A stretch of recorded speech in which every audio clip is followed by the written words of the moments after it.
Shalom Bapak Ibu Saudara-saudariku yang terkasih dalam Kristus Yesus.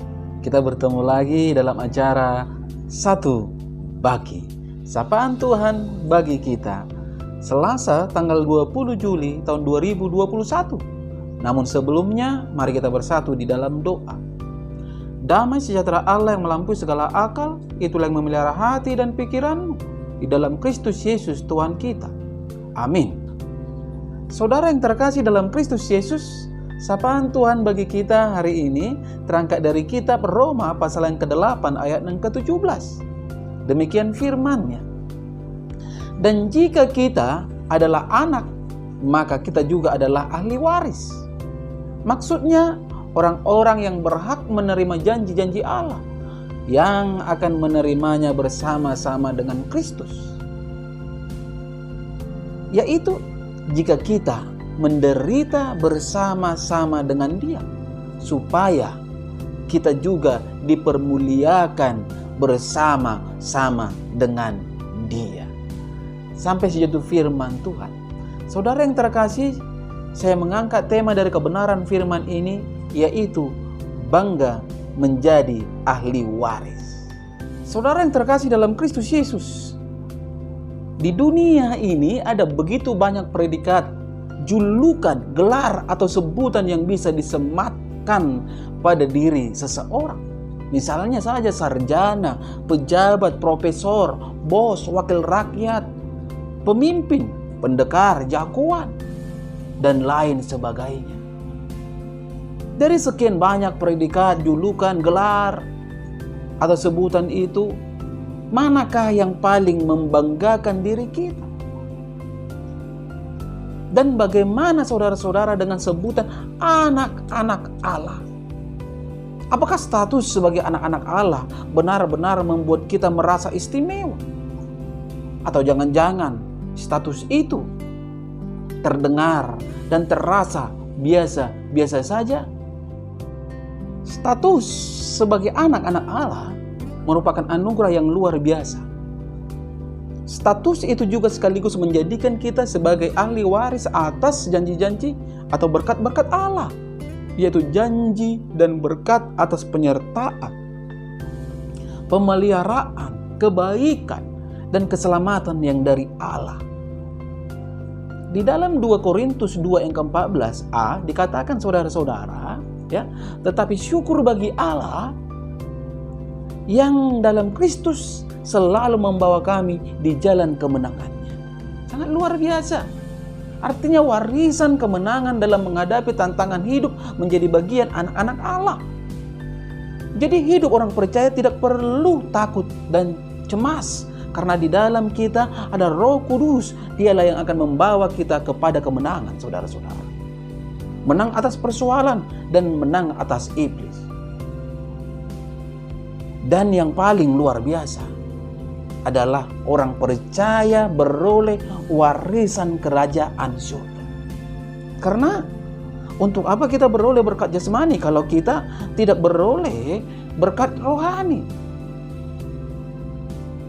Sia-sia semua saudara-saudara. Di dalam Yohanes 14 yang kedua sampai ketiga dikatakan, di rumah Bapakku banyak tempat tinggal. Jika tidak demikian, tentu aku mengatakannya kepadamu.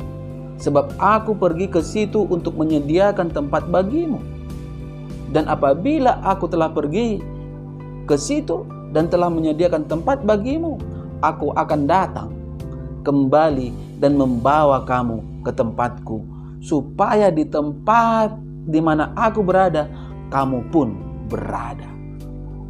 Saudara yang terkasih, namun demikian perlu kita ingat, status itu tidak hanya berbicara mengenai hak istimewa kita, tetapi juga satu paket dengan tanggung jawab iman kita kepada Kristus Yesus. Status anak Allah kita terima bersama-sama dengan Kristus, yaitu jika kita menderita bersama-sama dengan Dia. Artinya orang percaya tidak boleh hanya bersedia menerima hal-hal yang enak saja dari Tuhan, tetapi juga harus bersedia mewarisi proses hidup sebagai pengikut Kristus yang setia. Saudara yang terkasih dalam Kristus Yesus, sebagai anak Allah dan ahli waris kerajaan Allah, jadilah pribadi yang setia, teguh percaya, dan penuh kasih dalam setiap kata dan perbuatan. Jangan lagi hidup sebagai hamba dosa dan hamba si jahat. Sebaliknya, mari hidup sebagai anak yang berbakti dalam melakukan kehendak Allah Bapa di surga. Ingat, kita adalah anak-anak Allah, sehingga harus nyata DNA Allah ada di dalam diri kita. Penuh kasih sayang, peduli, dan pengertian. Amin. Kita bersatu dalam doa. Bapa di dalam surga, segala puji dan syukur patut hamba panjatkan kehadirat-Mu, di mana oleh kemurahan-Mu hamba bisa ada sebagaimana ada pada saat ini. Terlebih lagi, sapaan Tuhan telah berkumandang melalui media YouTube ini di pagi hari ini. Ini semua hanya dikarenakan kebaikan Tuhan. Terima kasih ya Bapa di surga. Firman-Mu yang mengajak kami untuk memahami sebagai anak-anak Allah. Mari Engkau meteraikan Tuhan di dalam hidup kami, sehingga para pendengar semakin lagi memahami dan mengenal siapa dirinya dan bisa menempatkan dirinya sebagai anak-anak Allah di hari yang Engkau berikan. Tuhan Yesus, izinkan para pendengar beroleh berkat yang luar biasa. Rumah tangga para pendengar diberkati oleh Tuhan.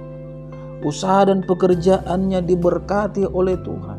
Anak-anak yang Engkau titipkan di tengah-tengah keluarganya, Engkau berikan kesehatan, Engkau berikan kepintaran, sehingga nama Tuhan selalu dipermuliakan dari setiap kehidupan rumah tangga pendengar pada saat ini. Tuhan Yesus, hamba berdoa tetap tidak bosan-bosannya. Setiap pendengar yang belum mempunyai pekerjaan, Engkau berikan pekerjaan. Yang belum mempunyai momongan, Engkau berikan momongan.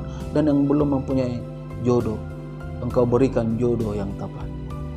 Hanya kepadamu hamba mengadu dan memohon. Segala sesuatunya ada di tangan Tuhan, dan Tuhan mampu melakukan segala sesuatu. Karena Allahku adalah Allah yang sangat luar biasa. Tuhan Yesus, hamba juga berdoa untuk setiap yang sakit pada hari ini dikarenakan dampak COVID-19, yang mereka tergeletak di rumah sakit dan isoma di rumah. Hamba berdoa dengan kerendahan hati, mari Engkau jamah tubuh mereka Tuhan, sehingga mengalir kuasa kesembuhan. Karena Engkau adalah Allah kami, Allah yang penyembuh, Allah yang ajaib. Setiap tindakan akan mengubah situasi menjadi lebih indah. Bapa, jamah berkati setiap yang sakit, sehingga mereka beroleh kesembuhan. Hanya di dalam nama Kristus Yesus hamba berdoa dan mengucap syukur. Amin. Salam buat kita semua. Salam sehat.